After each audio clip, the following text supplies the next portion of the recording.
cold wind swept through the rooftop of the Marlowe Hotel as a helicopter descended between the glowing towers of Chicago.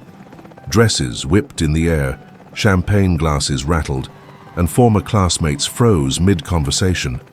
No one expected anything unusual at their 10-year reunion, until the cabin door opened and a woman stepped out in a silver gown that shimmered like a blade in the night. Whispers rippled through the crowd.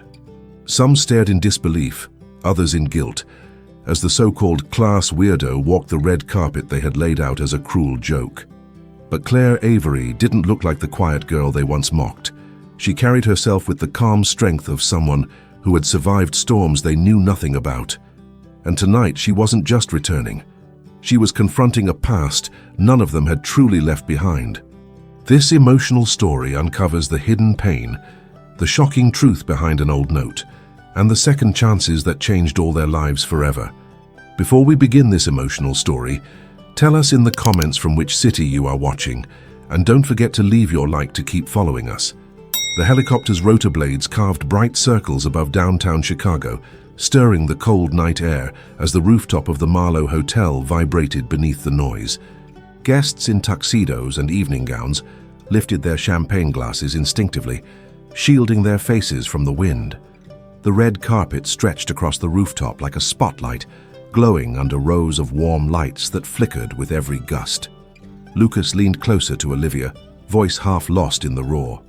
"Who lands a chopper at a class reunion?" Olivia smirked, trying to keep her hair in place. "Ask Noah. He's the one who wanted something unforgettable." Near the entrance, Noah stood with his hands in his pockets, posture rigid despite the tailored perfection of his tux. People hovered around him, their former student body golden boy turned millionaire CEO, but tonight his focus was glued to the descending aircraft. Sarah tugged at her emerald dress. "No influencer arrives like this. Did he invite someone famous?" One of their old classmates laughed under his breath. "Maybe the helicopter is the celebrity." A wave of uneasy amusement rippled through the group. Beneath it, something unspoken buzzed. A mean little secret shared between a handful of them. Olivia nudged Noah gently. "You really think she'll come?" He didn't answer right away. She confirmed. "That's all." Lucas scoffed. "If she shows up, it'll be in that same giant hoodie she wore every day. The class weirdo hasn't changed since middle school." The word hung in the air, heavier now. The kind of cruelty adults pretend they never took part in. The helicopter settled onto the landing pad. The blades slowed. Conversations died. Everyone watched. The door opened. A woman stepped out, a long silver gown, loose golden hair, posture steady despite the wind. Silence spread across the rooftop. "Wait, is that Claire?" Olivia whispered. Lucas froze. Noah swallowed hard. Claire Avery walked down the red carpet they had laid out as a joke, except nothing about her looked like the punchline they remembered. Claire's heels clicked softly against the rooftop floor, each step controlled, almost measured, as if she'd rehearsed this walk in silence for years. The city lights behind her stretched across the skyline, turning her silhouette into something cinematic, too composed, too luminous to match the girl they remembered sketching alone at lunch. Noah felt a tightness in his chest as she approached. A decade hadn't erased the last conversation they'd had in high school, the one he'd replayed too many nights, especially after becoming the man people expected him to be, instead of the man he wished he'd been. The wind brushed against his collar as Claire stopped a few feet from the group. Olivia was the first to find her voice. "Claire, wow, you look different." Claire's eyes caught the light in a way that made Olivia falter. "People change," she said simply. Her voice was calm but not cold, just steady. Lucas stepped forward, adjusting his tie. "We didn't know you, traveled like this." "A friend lent it to me," she replied, glancing back at the helicopter. Something unreadable crossed her expression, gone in an instant. It was the fastest way here.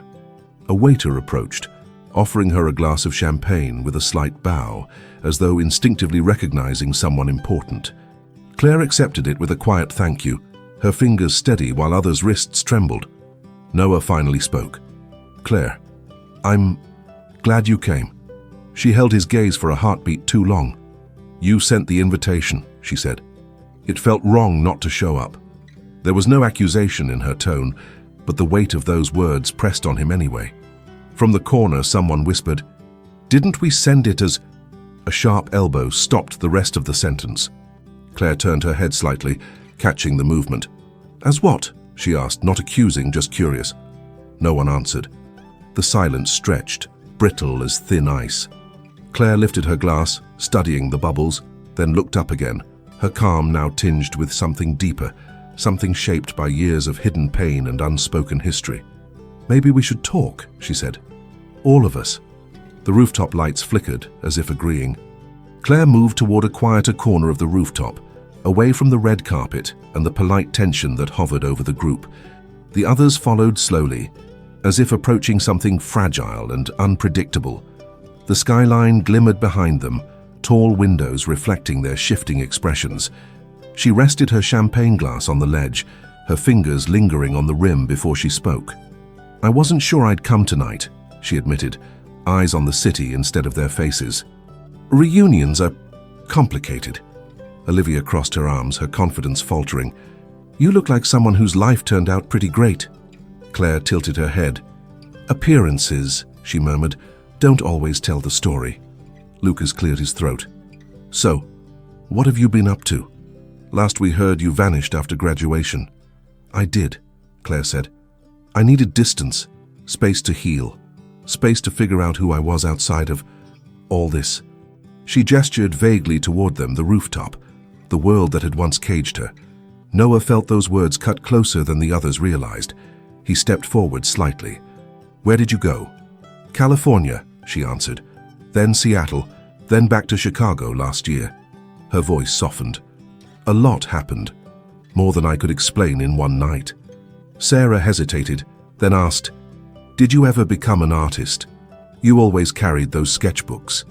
Something flickered in Claire's eyes. Pride. And something darker beneath it. "Yes, eventually." Lucas tried to fill the silence with a smile.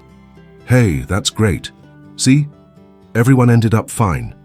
Claire looked at him, quietly, calmly. "Fine is not the word I'd use." He froze. She reached into her small silver clutch and pulled out a folded, worn sheet of notebook paper.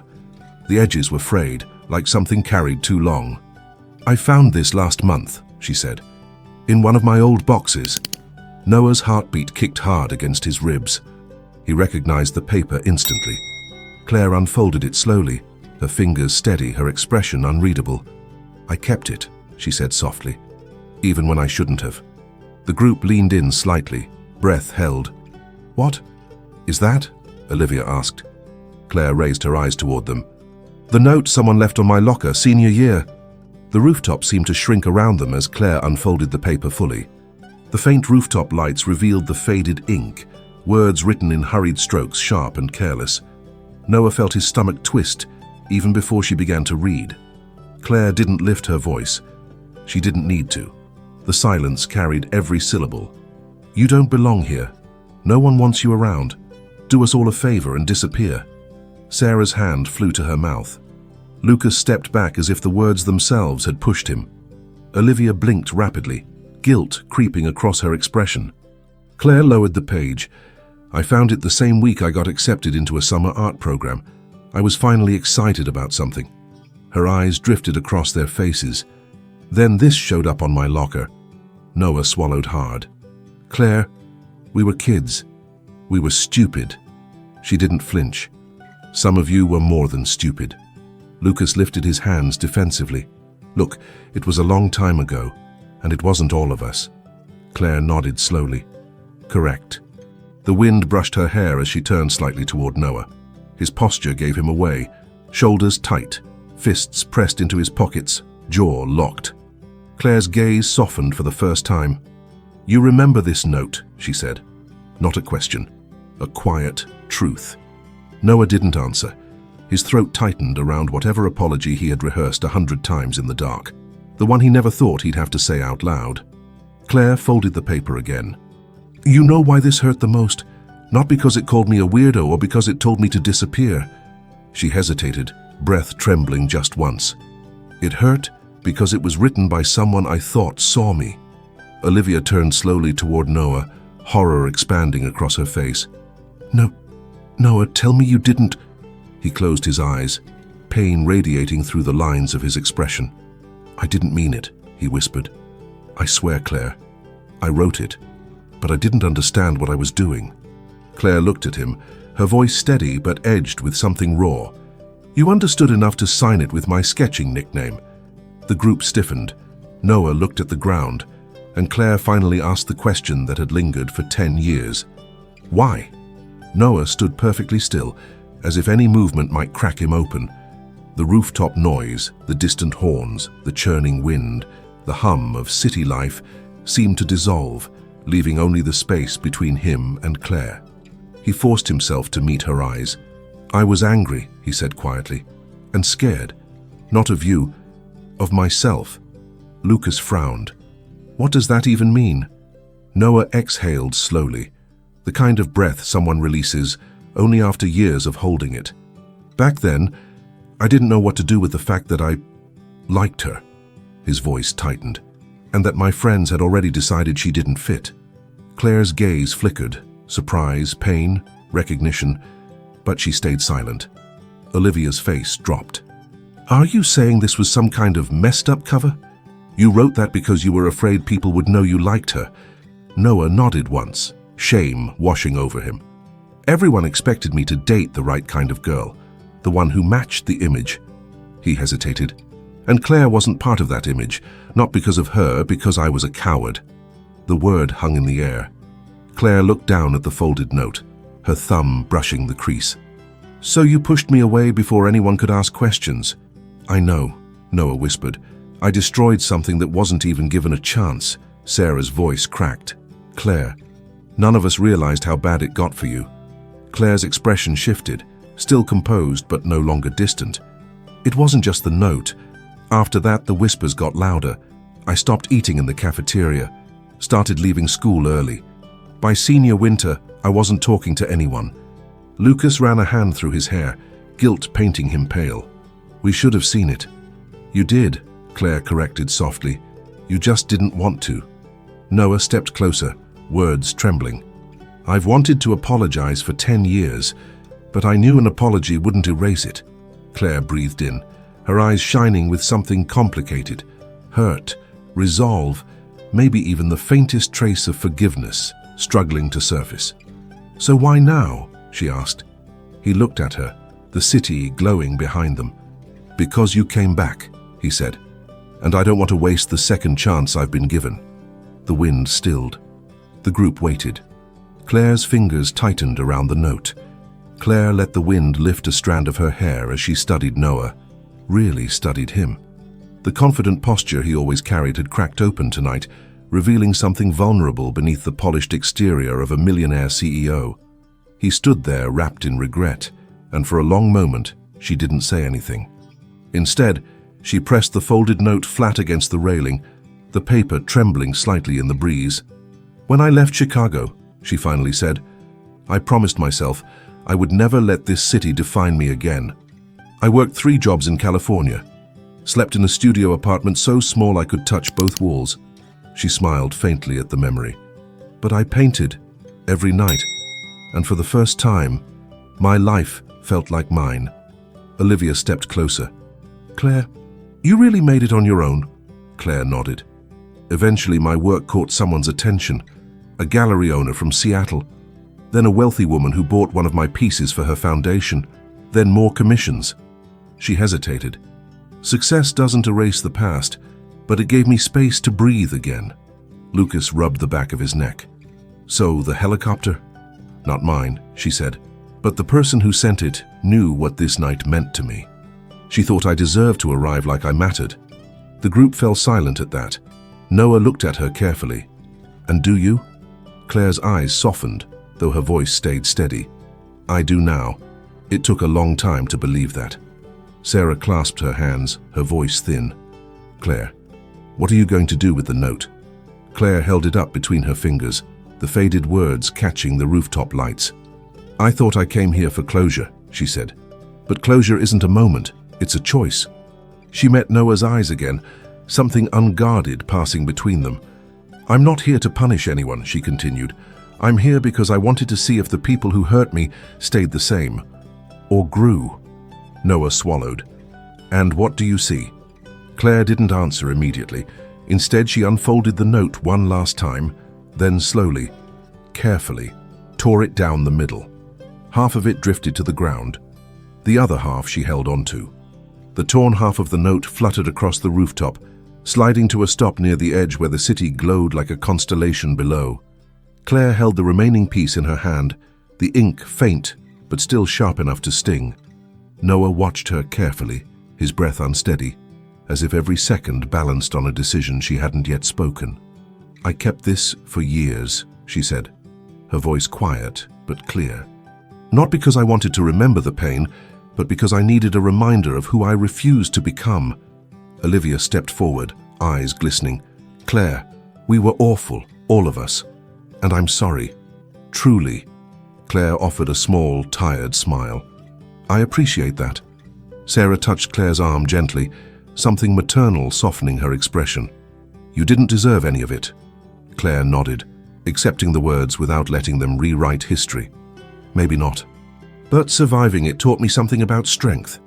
The group stood in a small circle now, not as classmates, not as former tormentors or victims, but as adults finally facing what they'd pretended to forget. Noah breathed in slowly. "Claire, I want to make things right. Not just with words, with actions." His voice shook. "If you'll let me." She didn't look away. "I'm not the girl you pushed aside anymore." "I know," he whispered. "That's why I'm standing here." Claire studied him for a long, quiet moment. Then she held out the half of the note still in her hand. "Take it," she said softly, "not as punishment, as a reminder of who you were and who you want to be." Noah accepted it with trembling fingers. Claire's expression warmed, a fragile but genuine softness spreading through her features.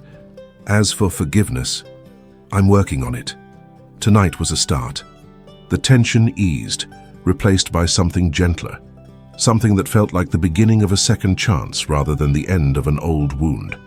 The city hummed beneath them, and Claire lifted her chin toward the skyline. "I didn't expect to feel lighter tonight," she murmured. "But I do." Noah stepped beside her, giving her space, yet standing close enough to show he wasn't running anymore. "What happens now?" he asked quietly. Claire let the wind brush against her face, her voice almost a whisper. "Now," she said, "we choose what the next chapter looks like." And for the first time that night, the rooftop felt wide open. Months later, the rooftop moment had settled into something deeper, no longer a confrontation, but a turning point that shaped each of their lives. Claire's art exhibit opened in a small gallery in Chicago, and one piece hung alone beneath a soft spotlight, a framed fragment of the torn note. Beneath it, a quiet plaque read "Second Chances." Visitors stood before it in silence, sensing the weight of a story they didn't know but could feel. Noah attended the opening, hands in his pockets, carrying the other half of the note folded carefully in his wallet. He didn't hover or force his presence. He simply stood in the back, supporting from a distance, showing with consistent actions what a decade-old apology could never fully capture. Claire noticed, she always did, and offered him a small nod, a peaceful one. Olivia, Lucas, and Sarah volunteered at a local community center, choosing to give the kindness they once withheld. Lives changed quietly, steadily, and Claire. She walked out of the gallery that night feeling lighter, finally free from the shadow of who she had been told she was. Forgiveness wasn't instant, but it was growing, rooted in dignity, courage, redemption, and compassion she'd nurtured within herself. Sometimes healing begins not with forgetting the past, but with choosing to rewrite the future. Thank you for staying with us until the end of this heart-touching story. Tell us in the comments which moment touched you the most. Subscribe and turn on the bell to receive more stories that inspire and transform. Leave a like if you believe in the invisible strength of kindness, dignity, and family. And thank you for being part of this community that believes in stories with soul.